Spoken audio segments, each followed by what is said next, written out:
नमस्कार। मैं रवि आस्तीवाल। हमारा चैनल V4U न्यूज यानी सकारात्मक खबरें आपके लिए। जैसा कि आप जानते हैं कि हम हमेशा आपके लिए ऐसे लोगों से मुलाकात कराते हैं जो समाज की सेवा कर रहे हैं, जो अपनी जान जोखिम में डाल के, क्योंकि अभी कोरोना काल चल रहा है। इस कोरोना काल में भी जहां लोग समाज के, परिवार के एक दूसरे से मिलने से डर रहे हैं, एक दूसरे के घर आने जाने से डर रहे हैं, अगर कोई अस्पताल में भर्ती हो गया तो उसकी सेवा करने से डर रहे हैं, ऐसे समय में भी हमारे साथ एक ऐसे मेहमानों को जोड़ रहे हैं हम आज, जो कि इस कोरोना के इस भय के काल में भी लोगों की सेवा कर रहे हैं। तो हम उनसे मुलाकात करेंगे और उनसे पूछेंगे कि वो इस कोरोना काल में, भय के काल में भी किस तरह से अपने भय को निकाल करके लोगों की सेवा कर रहे हैं। तो हमारे साथ मेहमानों का पैनल आज बहुत शानदार जुड़ा है, जो कि बहुत समय से लोगों की सेवा करता आ रहा है। तो मैं सबसे पहले चंद्र प्रकाश जी, आपको मैं स्वागत करता हूं। वैसे स्वागत तो मैं सभी का कर रहा हूं, लेकिन चंद्र प्रकाश जी, आप अपना नाम और आप क्या करते हैं सर, वो सारा थोड़ा हमारे दर्शकों को बताएं सर। नमस्कार रवि जी, बहुत बहुत धन्यवाद हमको बुलाने के लिए। मैं समस्त दर्शकों को सबसे पहले बताना चाहूंगा कि हमारी टीम जो काम कर रही है वो बहुत ही सराहनीय काम है। और सबसे पहले मैं अपना इंट्रोडक्शन दे दूं। मेरा नाम चंद्र प्रकाश पत्रा है और बाय प्रोफेशन मैं जेनपेक में हूँ, एज असिस्टेंट मैनेजर के पोस्ट पे हूँ। और सोशल वर्क में जुड़े हुए मुझे 5-6 साल हो चुके हैं। बट ये एक नई पहल हमने पिछले लॉकडाउन से शुरू करी थी और इसमें मेरे और साथियों ने मेरा साथ दिया। हम उसी के बारे में चर्चा करेंगे आगे। तो मैं पूजा जी को बुलाना चाहूंगा। पूजा जी, आप भी अपना परिचय दें।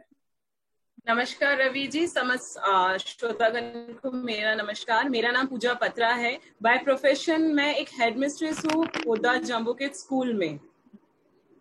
और पिछले साल से, जैसे चंद्र प्रकाश जी ने कहा, हम लोगों ने लॉकडाउन में लोगों को राशन की मुहैया करवाया, उनकी सेवा करी। बस इसका कारण ये है कि क्योंकि हमने जब उनसे जुड़े तो हमें लगा कि लोगों की जिंदगी में दुख बहुत सारे हैं। हमें हमारा दुख ज्यादा बड़ा लगता है, जब हमने उन्हें देखा तो हमारा दुख बहुत ही कम है। हम कुछ खाने के लिए तो हमें मिल रहा है, कुछ लोग ऐसे हैं जो राशन के लिए तरस रहे हैं, उनका काम रुक गया है। उनकी सेवा करके हमें बहुत आनंद मिलता है। धन्यवाद। तो मैं ललित जी को बुलाना चाहूंगा। ललित जी, आप भी अपना परिचय दें। रवि जी नमस्कार और सभी दर्शकों को भी नमस्कार। मेरा नाम ललित मरोड़िया है और मैं सोलर में पावर प्लांट इंस्टॉलेशन कर और सामाजिक कार्यों से मैं गत वर्ष से 3 वर्षों से मैंने जो सामाजिक कार्यों में भागीदारी अपनी निभा रहा हूँ। और मेरा मानना है कि समाज में हम अपने आप को किस प्रकार से खोज सकें, लोगों के बीच में किस प्रकार से पा सकते हैं कि हमने अपने जीवन में क्या सीखा है और समाज को हमको किस प्रकार से दे सकते हैं। तो एक ऐसा मौका हमें सामाजिक सरोकार की विभिन्न संस्थाओं के माध्यम से मौका मिलता है। और ये कोरोना काल जो रहा था, एक भयावह स्थिति रही थी पूरे देश के लिए, सभी समाज के लिए। इस स्थिति से निपटने के लिए विभिन्न संस्थाओं के साथ मिलकर हमने लोगों को ऑक्सीजन वगैरह की उपलब्धता करके, और जब भी हमें मौका मिला तो पर्यावरण की सुरक्षा हमने वृक्षारोपण का भी कार्य किया। धन्यवाद। अभिनय जी, आप भी थोड़ा अपना परिचय दें। जी नमस्कार रवि जी, और सभी देख रहे हुए दर्शकों को मेरा नमस्कार। और वर्ल्ड एनवायरनमेंट डे पे मैं आप सभी को बहुत बहुत शुभकामनाएं देना चाहता हूं। पहले तो मेरा नाम अभिनव चटर्जी है। मैं बाय प्रोफेशन एडवोकेट हूँ, राजस्थान हाईकोर्ट में प्रैक्टिशनर एडवोकेट हूँ। और प्रैक्टिस के साथ साथ में मैं एनवायरनमेंट को लेकर के और इंसानों को लेकर के सभी चीज़ों के लिए मैं जो भी सेवा कार्य मेरे से हो सकता है वो पहले मैं खुद करता था। अब मुझे जब संस्थाएं मिली तो मैं उनके साथ जुड़ के करने लगा। चंदन पात्रा जी मेरे बहुत ही अजीज मित्र हैं और इन्होंने तो ये सुनो हमारी भी एक संस्था स्टार्ट करी थी, तो इन्होंने मुझे संपर्क किया तो मुझे अच्छा लगा इनका कंसेप्ट। तो मैंने इनके साथ में मिलकर के और जोमेटो फीडिंग इंडिया के साथ में मिलकर इनके साथ में मैं इस कोरोना काल में जो है लोगों तक राशन पहुंचाना, फ्री लीगल एडवाइस करना या और भी जो भी हमारी मदद हो सकती है हम वो करने की कोशिश कर रहे हैं। तो जैसा कि आप सबने बताया कि कोई राशन है, कोई पेड़ पौधे लगाने का है, और कोई और भी कई सेवा कर रहे हैं जो आगे हम डिस्कस करेंगे उस पे। तो मैं आज, जैसा कि आप सब जानते हैं, आज विश्व पर्यावरण दिवस है। तो जैसा ललित जी ने बोला कि वो पौधे लगाने का और इस तरह का कोई काम कर रहे हैं, तो मैं सबसे पहले ललित जी के पास चलूंगा और उनसे बात करूंगा। ललित जी, आप विश्व पर्यावरण दिवस के मौके पर क्या काम कर रहे हैं और आपने पहले क्या क्या काम किया इस पर्यावरण के ऊपर? जी, पर्यावरण दिवस या हम कहें कि किसी भी विशेष दिवस के रूप में हम, जैसा हमारे स्कूल टाइम से शिक्षा रही है, तो शुरुआत से ही हमें बचपन से सिखाया गया पर्यावरण की महत्ता हमारे जीवन में कितनी अच्छा थी। और वर्तमान जो सेकेंड कोरोना काल की जो वेव आई थी, सेकेंड वेव में हमने देखा कि बिना ऑक्सीजन के लोग किस प्रकार तड़प तड़पते रहते हैं। लोगों की ऐसी भयावह स्थिति को देखते हुए और वर्तमान स्थिति में संपूर्ण जगत में जिस प्रकार से पर्यावरण की क्षति हुई है और दिनों दिन इसमें क्षति में कहने से और वृद्धि हो रही है, तो ऐसे समय में हमें अगर समझ नहीं आता है, कोरोना काल में अगर हमें पर्यावरण की महत्ता को समझ में नहीं आ पाएगा तो जीवन में कभी हम समझ नहीं पाएंगे। इससे पहले भी मैं काफी संस्थाओं के साथ मिलकर वृक्षारोपण जयपुर के विभिन्न स्थानों पर कर चुका हूँ और कई बाहर जयपुर से बाहर भी कुछ ग्रामीण क्षेत्रों में वृक्षारोपण का कार्य किया है। और जहाँ कहीं भी कोशिश होती है तो सबसे पहले यही रहता है कि हर जगह से शुद्धता बने, किसी प्रकार के इस तरह के प्लास्टिक का यूज, जो सिंगल यूज प्लास्टिक है उसको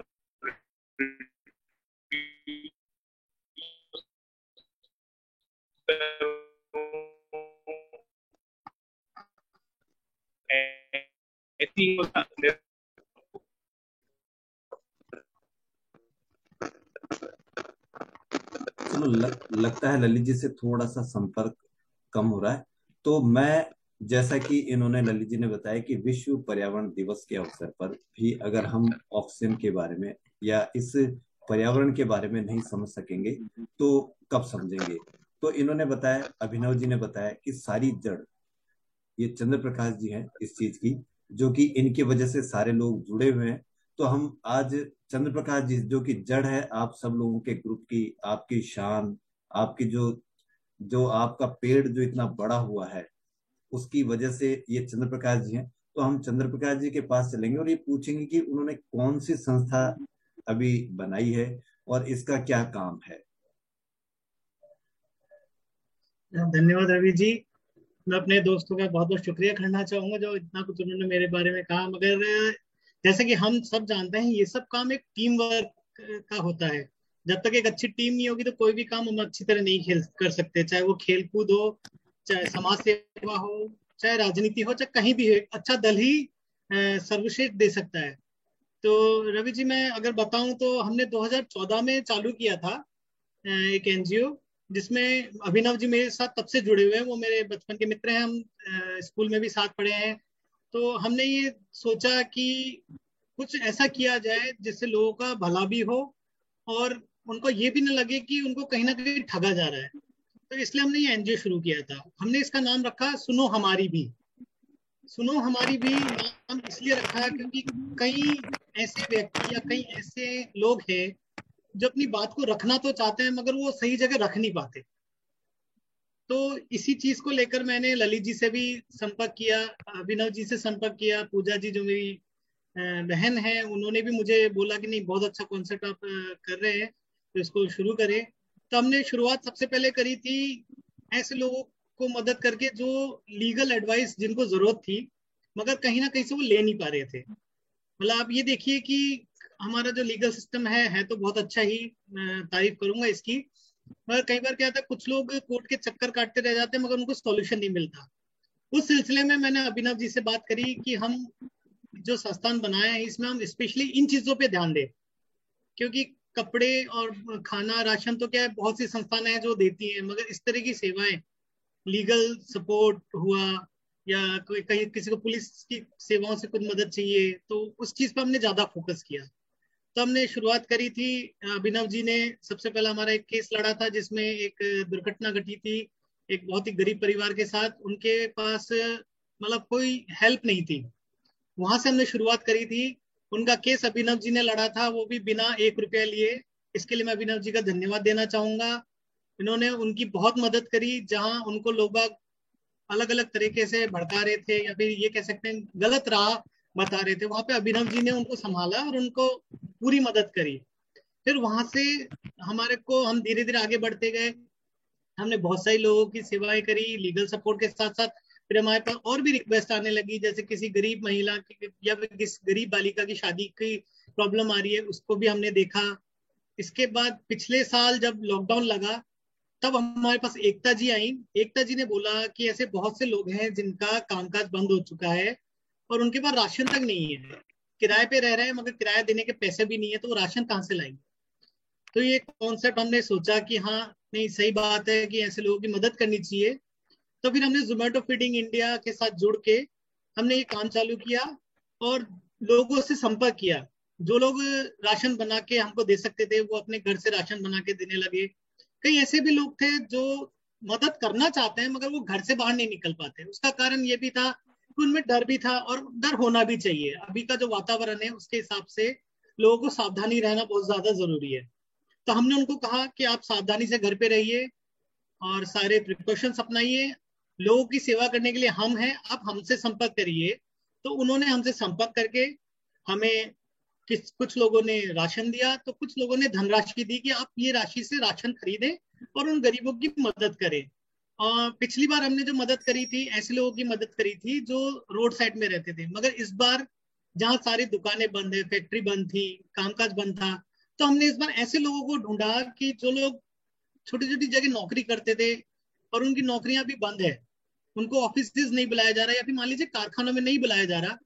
ऐसे लोग क्या होता है रवि जी कि वो मांगने में थोड़ा सा झिझकते हैं कि भाई हम कैसे किसी से मांगे, क्योंकि हम नौकरी करते थे, हमारे पास कुछ पैसे आते थे, उससे हम राशन लाते थे। तो हमने ऐसे लोगों को ढूंढा। हर एरिया में हमने हमारे कैप्टन बनाया, अगर मैं कहूँ कैप्टन हमने बनाया, उनको हमने काम दिया कि आप ऐसे परिवारों को ढूंढिए, उनकी लिस्ट हमें दीजिए, हम उनसे संपर्क करेंगे और हम उनकी मदद करेंगे। तो यही करके इस बार हमने लिस्ट लिया है और पूरा जयपुर हमने कवर किया। ये नहीं कि कोई एक एरिया हमने लिया हो, हमने पूरा जयपुर कवर किया, जिसमें हमारे को बहुत बहुत हेल्प मिली जोमेटो फीडिंग इंडिया की तरफ से, एकता मैम की तरफ से। और फील्ड वर्क अगर मैं बोलूँ तो फील्ड में मेरे साथ अभिनव जी, पूजा मैम और भी 2 हमारे मित्र हैं, वो हमारे साथ फील्ड पे थे। हमने भी पूरा सावधानियां बरती थी। ऐसा नहीं कि हम बस चले गए, हमने सबको कहा था कि भाई अपने साथ मास्क, सैनिटाइजर, ग्लव्स ये जरूर रखिए, फेस शील्ड रखिए। इन सब सावधानियों को बरतते हुए हमने अपनी पूरी श्रद्धा के साथ, पूरी क्षमता के साथ हमने लोगों की सेवा करी और ज्यादा से ज्यादा लोगों को हमने राशन पहुंचाया। अभी भी हम कोशिश कर रहे हैं कि सबको पहुंचे, कोई भी भूखा ना रहे। तो इतना ही मेरी तरफ से कहना है रवि जी, और धन्यवाद। आपने जैसे कहा कि राशन भी बांटा, तो राशन के बारे में पूजा जी से ज्यादा कौन जान सकता है कि राशन की कितनी तो कमी होती है और राशन जब मिलता है तो उसकी कितनी खुशी होती है। चाहे वो कोरोना काल चल रहा हो, चाहे किसी भी समय में अगर किसी के घर में राशन नहीं हो और अगर उसको राशन मिल जाए तो उसको खुशी का ठिकाना नहीं है। क्योंकि पूजा जी जैसी महिलाएं समझ सकती है कि राशन नहीं हो रसोई में तो क्या दिक्कत होती है और क्या महसूस होता है। तो पूजा जी आप बताएं कि जो राशन कह रहे हैं कि बांटते हैं, तो राशन में क्या बांटते हो और क्या महसूस होता है आपको जब बांटते हुए, और क्या उनके चेहरों पे खुशी देखते हो आप जिनको आप राशन बांट रहे हो। बिल्कुल रवि जी, जैसे आप जानते हैं राशन में हम जो जरूरी है वो बांटते हैं, जैसे चावल है, आटा है, दाल है, मसाले हैं, चीनी है। क्यों? क्योंकि ये सब राशन की जो वस्तुएं ये जरूरी है। क्योंकि इंसान, हम बोलते हैं 2 वक्त की रोटी 2 वक्त का खाना मिल जाए वही बड़ी बात है। और इस कोरोना काल में अगर हम दाल भात खाएंगे तो उससे बड़ी खुशी किसी के लिए होगी नहीं कि हमें 2 वक्त का अन्न मिल रहा है। और जब हम ये जरूरतमंद लोगों को देते हैं, जो उनके चेहरे पे खुशी, जो उनके आंखें नम होती, वो देख के हमें लगता है कि हमने सच में बहुत अच्छा काम करा है। बहुत से लोग काम करते हैं, फोटो खिंचवाते हैं, अवार्ड्स लेते हैं, ऐसा मन में हमारे ग्रुप में किसी का नहीं आया। चाहे वो ललित जी हो, चंद्र प्रकाश जी हो, अभिनव जी हो, हम लोगों के मन में ये था कि अगर हम किसी के चेहरे पे मुस्कान दे रहे हैं, उससे बड़ा पुण्य, उससे बड़ा अवार्ड हमारे लिए कुछ भी नहीं है। और बहुत खुशी मिलती है जब हम ये लोगों को देते हैं। तो अभिनव जी, मैं सबसे अंत में आपके पास इसलिए आ रहा हूं क्योंकि इस कोरोना काल में सभी का व्यापार, बिजनेस, नौकरी पेशा, यह सभी वैसे ही ठप है। और जबकि वकील, जब आप बता रहे हो कि जैसे आप लीगल वो देते हो, आप सेवाएं देते हो, तो वकील का तो वैसे भी बहुत प्रतियोगिता है और बहुत मेहनत करनी पड़ती है आपको। और इतनी मेहनत करने के बाद भी आप लोगों की फ्री में सेवाएं कर रहे हैं, तो इससे बढ़ के तो आपके लिए कोई सैल्यूट बहुत जबरदस्त बनता है। क्योंकि इस समय जब लोगों के पास जेब में पैसा ही नहीं है और पिछले 1-2 साल से दिक्कतों का सामना करना पड़ रहा है, तब भी आप फ्री में सेवाएं कर रहे हैं, तो इससे बढ़ के तो कोई सेवा ही नहीं है। तो आप मुझे बताएं कि आपको ये कैसा महसूस हुआ कि मुझे किसी को फ्री में लीगल एडवाइस देनी चाहिए? रवि जी, मैं आपको बताना चाहूंगा कि जो गांव में जो लोग रहते हैं, जो थोड़े कम पढ़े लिखे होते हैं, उन लोगों को अवेयरनेस नहीं होती कई चीज़ों की, और ना ही उनको लोग बाग सही जगह तक पहुंचा पाते हैं। जो कुछ लोग कोशिश करते हैं पहुंचाने की, वो हम तक लाते हैं, तो हम उनको कोशिश करते हैं कि उनको न्याय दिला सकें, क्योंकि उनके पास में पैसा खर्चा करने के लिए नहीं होता, फाइलिंग के लिए पैसे नहीं होते हैं। बिल्कुल जो कमाने वाला इंसान होता है, अगर वो घर से चला जाता है, वो एक्सपायर हो जाता है, तो उसके लिए जो है कोई पॉलिसी होती है या कुछ होता है, तो उनको पता नहीं होता है। फिर पता होता है तो सब कंपनीज है या जो भी LIC है, वो पैसा नहीं देना चाहती है इजीली, ये लेके आइए वो लेके आइए। तो मैं ये कोशिश कर रहा हूँ सर कि लास्ट ईयर जब लॉकडाउन लगा था, उसके बाद से ये मेरे पास में कुछ ज्यादा होने लगा। ये केसेस मेरे पास ऐसे आने लगे जिनको मैं मदद करना चाहता था और वो मेरे पास पहुंचने लगे। और मैं आज भी कर रहा हूँ कोशिश कि मैं ज्यादा से ज्यादा लोगों को ये कर सकूं, फ्री में लीगल एडवाइस दे सकूं, उनके लिए केसेस लड़ सकूं, मदद कर सकूं। तो सुनो हमारी भी, अभिनव जी आप ही बताएं, सुनो हमारी भी तो कौन व्यक्ति कह रहा है और किनको सुनाने का प्रयास कर रहा है? इसमें क्या अर्थ हुआ सुनो हमारी भी?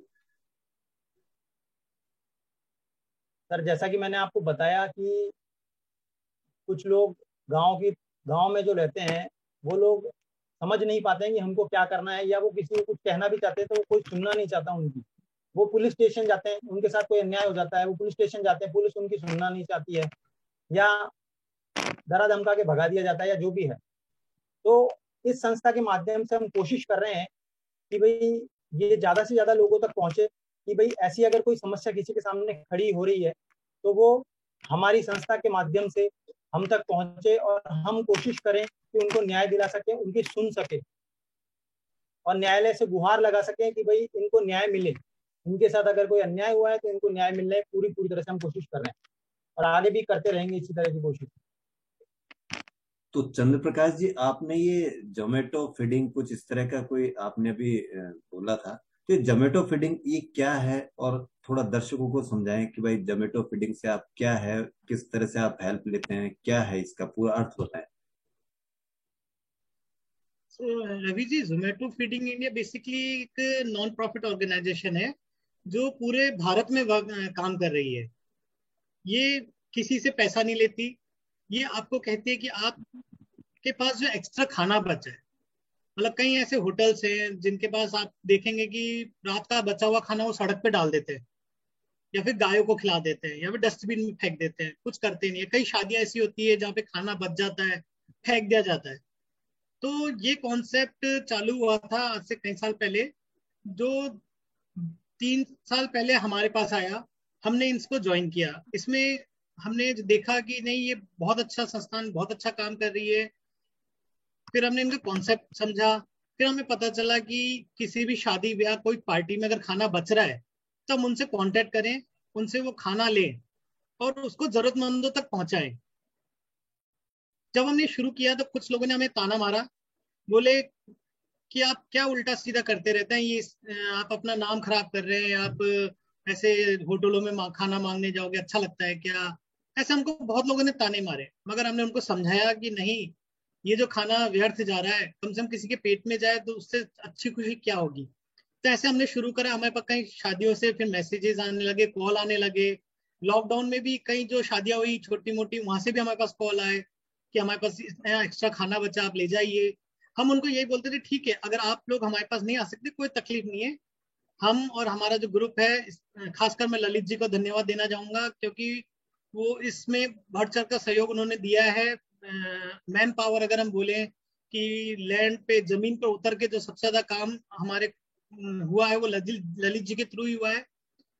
उन्होंने ही हमारे ज्यादा मदद करी और उन्होंने हमें सही रास्ता दिखाया है इसमें। तो हमने ऐसे कई होटलों से भी संपर्क किया, तो उनसे बचा हुआ खाना हमने पिक किया और जरूरतमंद लोगों को हमने दिया। और अभी भी जोमेटो फीडिंग इंडिया का यही कॉन्सेप्ट है, जीरो अमाउंट, मतलब हम किसी से पैसा नहीं ले रहे हैं। आप राशन दीजिए, राशन किट बना के आप हमें दीजिए। अगर आप राशन किट नहीं बना सकते, हमने जो दुकानदार से सामान ले रहे हैं, आप उन दुकानदार को पैसा दे सकते हैं, वो हमें राशन किट दे देंगे। तो सुनो हमारी भी को हमने इनके साथ जोड़ा और मिलके हम आज काम कर रहे हैं। आज हमारे टीम में कम से कम 45 लोग जुड़ चुके हैं और बहुत आनंद आ रहा है, बहुत अच्छा लग रहा है उनके साथ ये काम करके। तो ये माने कि वो जो ताने थे उनसे ज्यादा आनंद आपको इस काम में आ रहा है, तो ताने बिल्कुल छुप गए एक तरह से, अपन ये माने। बिल्कुल बिल्कुल रवि जी, वो तो आप जानते ही हैं, अगर फूल तोड़ने जाएंगे तो कांटे भी चुभेंगे ही। तो वही चीज है, कर्म कर रहे हैं तो अपवाद तो सुनने को मिलेगा। कई लोग हमें ताना मारते हैं कि तुम लोग फोटो पोस्ट करते हो, इतना ये दिखावा कर रहे हो, क्या रखा है इसमें। तो मैंने उनको समझाया कि हम जो ये फोटो पोस्ट करते हैं ना, ये दिखावा नहीं है, ये लोगों को जागरूक करने का एक तरीका है कि और भी लोग इन तस्वीरों को, इन फोटो को देखें, मैसेजेस को पढ़ें और उनको लगे, उनको पता चले कि हाँ कोई ऐसा एक दल है जो काम कर रहा है। हर कोई घर पे नहीं बैठा हुआ है, कुछ लोग हैं जो अपनी जान को हथेली पे लेकर सड़क पे उतर रहे हैं, लोगों की सेवा कर रहे हैं। और एक चीज और मैं कहना चाहूंगा रवि जी, इस साल हमने ये देखा कि इस साल हमें पुलिस से बहुत अच्छा सहयोग मिला है। हमारी गाड़ी जहां से भी गुजरी है, पुलिस वालों ने अगर रोक के पूछा कि आप कहाँ जा रहे हैं, जब उनको हमने बताया कारण, तो कई ऐसे हमें पुलिस वाले मिले जिन्होंने हम अपनी जेब से हमें पैसे दिए कि हमारी तरफ से भी आप हम ये राशन किट ऐड करिए। तो ये देख के बहुत अच्छा लगा, गर्व फील हुआ कि नहीं, जो पुलिस के बारे में लोगों की सोच है वो कहीं ना कहीं थोड़ी तो गलती है, कहीं अच्छे पुलिस वाले भी हैं। तो ललित जी, जैसा कि चंद्र प्रकाश जी कह रहे हैं कि आपने उनका ये आइडिया दिया, तो ये आपको आइडिया कहाँ से आया कि ये जो खाना बच जाता है वो हम लेकर के किसी दूसरी जगह बांटें, तो आपको ये आइडिया कहाँ से आया? जी रवि जी, बेसिकली एक्चुअली कई ऐसी 2-3 संस्थाएं हैं जो पूरे भारतवर्ष में और भारत के बाहर भी कई देशों में वर्क कर रही हैं, जैसे जोमेटो फीडिंग इंडिया और रोबिनहुड आर्मी ग्रुप करके हैं। तो ये दोनों ही ग्रुप बेसिकली यही थे कि जो फूड वेस्टेज किसी भी प्रकार से हमारे पास एक्सेस फूड हो, कहीं पर भी हो, चाहे वो इवेंट में हो या पार्टी फंक्शन में हो या घर में भी कभी भी कोई एक्सेस फूड है और वो गुड कंडीशन में है, तो क्यों ना उसको लोगों तक पहुंचा दिया जाए। बेसिकली सबसे पहले शुरुआत में क्या होता था कि खाना क्यों खराब हो जाता था, क्योंकि वहां कोई ट्रांसपोर्टेशन सर्विस अवेलेबल नहीं थी जो उस खाने को जिन लोगों के पास एक्सेस है वहां से लेकर जरूरतमंद लोगों तक पहुंचा सके। जोमेटो फीडिंग इंडिया हुआ या रोबिनहुड आर्मी या और कई इस प्रकार के ग्रुप हैं जिन्होंने ये कार्य किया, ट्रांसपोर्टेशन सर्विस अवेलेबल करवाई फ्रीली, व्हाट्सएप ग्रुप बनाकर या अलग अलग इस तरह की डिसेंट्रलाइज ऑर्गेनाइजेशन बनाई, जिसके माध्यम से वो अपने शहर में, अपने इलाके में, अपने मोहल्ले में से जो भी खाना बचता है तो वो व्यक्ति स्वयं से ही वहां से पिकअप करके उसके पास जैसे इन्फॉर्मेशन मिल जाती है वो जरूरतमंद लोगों तक पहुंचा देता है। अभिनव जी, आप ये बताएं, अभिनव जी, कि जिस तरह से कानूनी सहायता आप लोग देते हैं किसी भी गरीब परिवार को, तो आप थोड़ा बहुत तो फील करते होंगे कि यार पैसा नहीं ले रहा, तो क्योंकि घोड़ा घास से यारी करेगा तो क्या खाएगा, तो आप उसको मैनेज कैसे करते हैं? तो बिल्कुल सही कहा आपने, अगर घोड़ा घास से दोस्ती करेगा तो खाएगा क्या। ऐसे भी सर हमारे पास क्लाइंट्स आते हैं जो पैसे वाले भी हैं, जिनसे हम फीस ले सकते हैं, जो जिनका बिजनेस है या जो गवर्नमेंट ऑफिसर्स हैं या और भी आप कह सकते हैं प्राइवेट जॉब में भी जिनकी अच्छी सैलरीज हैं, तो उन लोगों से हम जो हमारी फीस होती है वो हम ले सकते हैं, तो वो वहाँ कंपनसेट होता है। और अगर हम उनको कहते भी हैं कि भाई हम ऐसी भी एक संस्था चला रहे हैं, तो वो कोशिश करते हैं सर हमारे को कि कुछ डोनेशन देने की या कुछ और मदद करने की, कि भाई मेरा अगर बिजनेस है कपड़ों का तो मैं कपड़े दे सकता हूँ या कुछ कर सकता हूँ, तो वो भी कोशिश करते हैं कि भाई देने की। तो हमें अच्छा लगता है कि भाई हमारे पास ऐसे भी क्लाइंट्स आते हैं जो हमारी संस्था के लिए सुन करके हमको मदद करने के लिए कहते हैं और आगे आते हैं। तो पूजा जी, अब आप बताएं कि जैसे क्योंकि आपके यहाँ फूड भी मतलब दिया जा रहा है, आपके लीगल एडवाइस भी दी जा रही है, आपके पेड़ पौधों का भी सपोर्ट किया जा रहा है, तो आप इन तीनों में मैनेज कैसे करते हैं, आप ये बताएं। देखिए, मैनेज बहुत इजीली हो जाता है क्योंकि हम ये चीजें एक साथ नहीं करते हैं। जैसे हमने माना प्लान करते हैं, क्योंकि हर चीज की प्लानिंग बहुत जरूरी होती है, तभी उसका अच्छी तरह एग्जीक्यूशन होता है। तो हम प्लान करते हैं कि आज हमें फूड करवाना है, आज हमें प्लांटेशन करवानी है, या लीगल एडवाइस की हम लोग पूरी लिस्ट बनाते हैं, हमारे पास कॉल आते हैं तो वो हम आगे फॉरवर्ड करते हैं, जैसे अभिनव जी को। तो वो पूरे प्लान और प्लान टू प्लान चलता रहता है, ताकि हम लोग किसी भी चीज को लेके मैशअप नहीं हो जाए। और इसके अलावा बताएंगे कि इन तीनों के अलावा भी हम शिक्षा भी प्रदान करते हैं। हम स्लम्स में भी जाते हैं, बच्चों को पढ़ाते भी हैं, और मतलब बहुत अच्छा लगता है वहाँ। कोई काम छोड़ा नहीं मतलब आपके ग्रुप ने। हाँ जी, सारे काम करते हैं, और बहुत खुशी, बहुत आनंद मिलता है जब हम लोग एक ग्रुप बना के इन चीजों को करते हैं। बहुत आनंद मिलता है, क्योंकि देखिए आज के टाइम में सब टेक्नोलॉजी में बिजी रहते हैं, कोई टाइम नहीं निकालता है। इसी बहाने हम सेवा करके एक दूसरे को जानते हैं, एक दूसरे के बारे में जानते हैं, सोशल जानते हैं कि क्या चल रहा है, और तो बहुत खुशी मिलती है। ये बिल्कुल सही है। तो मैं एक सर्वे आया है, उस सर्वे में ये था कि जो दुनिया के सबसे अमीर लोग हैं वो अमेरिकन कहलाते हैं। और जब अमेरिकन के बारे में पता लगा तो कि कहा गया कि सबसे ज्यादा जो डोनेट करते हैं वो अमेरिकन ही करते हैं। तो आज का हम प्रोग्राम तो यहीं समाप्त करेंगे, क्योंकि टाइम हमारे पास थोड़ा पूरा हो गया है। लेकिन आप लोगों से बात करके हमको बहुत खुशी हुई, और इतनी खुशी हुई कि मैं समझ नहीं पा रहा कि मैं बीच में कैसे रोकूं, क्योंकि समय सीमा की एक लिमिट है। और मुझे कई बात आपको करनी थी और आपसे कई बात करनी थी। जैसे चंद्र प्रकाश जी ने मुझे कई बताया कि भाई वो क्या क्या करते हैं, और एक चीज तो एक वर्क तो उन्होंने ऐसा बताया कि जो शायद कभी किसी के अभी दिमाग में ही नहीं है। तो मैं अभी शो भी नहीं करूंगा कि वो उन्होंने क्या मुझे बताया।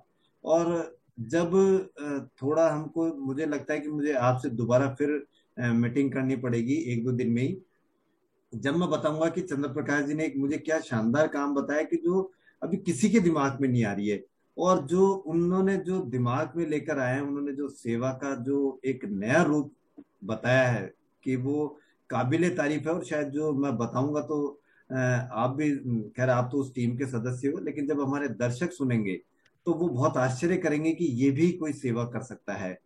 तो आप सभी का, चंद्र प्रकाश जी, अभिनव जी, ललित जी, पूजा जी, आप सभी का बहुत बहुत धन्यवाद। आप हमारे प्रोग्राम में आपने अपना कीमती समय निकाला, क्योंकि हमने आपका अगर थोड़ा बहुत भी समय लिया है, अगर वो आपके पास समय रहता तो और दो लोगों को मदद होती। तो हमने आपका समय लिया, इसके लिए हम आपके बहुत आभारी हैं।